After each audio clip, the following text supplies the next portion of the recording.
நான் night shift முடிஞ்சுட்டு வந்து தூங்கிட்டு இருந்தேன். எங்க அம்மா சடன்லி என்ன எழுப்புனாங்க. மார்னிங் 10:00 போல.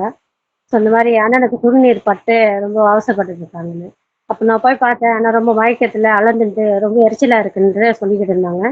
அதோட கொஞ்ச நேரம் நான் அவர ஃபேன் முன்னாடி உட்கார வச்சுட்டு, கிளினிக்கா சென்டர் பாய்லபாஸ்க்கு நான் கூட்டிட்டு போனேன்.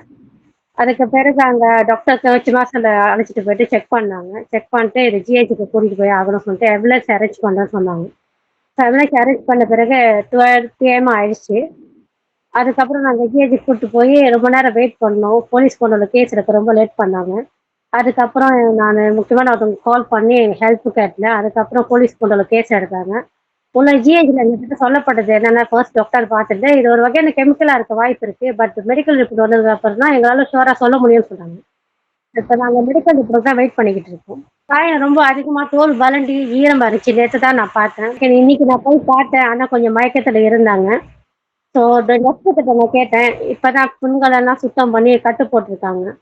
ஸோ 5 நாளுக்கு பிறகு தான் நாங்க எதுவா இருந்தாலும் சொல்ல முடியும்னு டாக்டர் எங்ககிட்ட தெரியப்படுத்துனாங்க சிஸ். ரிசல்ட் டிஸ்சார்ஜ் எப்போ முடியும் அப்படின்னு சொல்றாங்க. 5 டேஸ் ஆச்சு இன்னும் இருந்தாகணும். அண்ணனோட புண்கள் அந்த அளவுக்கு இருக்குன்னு சொல்றாங்க.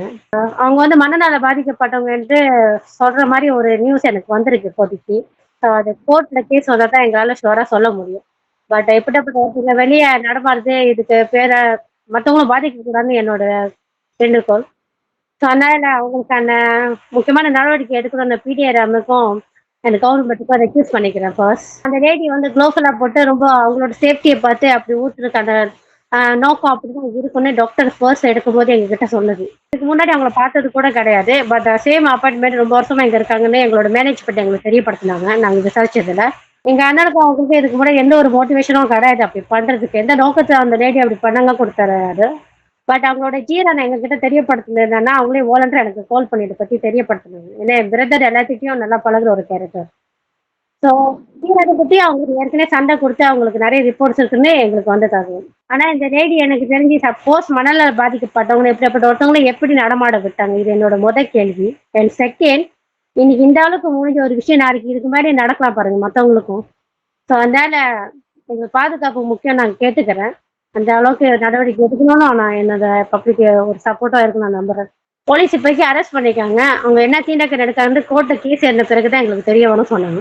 விநாயகரங்க சைனீஸ் வரைக்கும் எங்களுக்கு சப்போர்ட் பண்றாங்க. ஏன்னா அந்த வீடியோ நீங்களும் பார்த்துருப்பீங்க. எவ்வளவு வேதனையான ஒரு விஷயம்.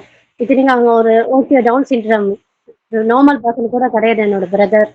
ஸோ எனக்கு வந்து நியாயங்கள் வேணும். அதுக்காக தான். அண்ட் செகண்ட் பாதுகாப்பும் வேணும். மற்றவங்களுக்கு இது நடக்கக்கூடாது என்னோட நோக்கம்.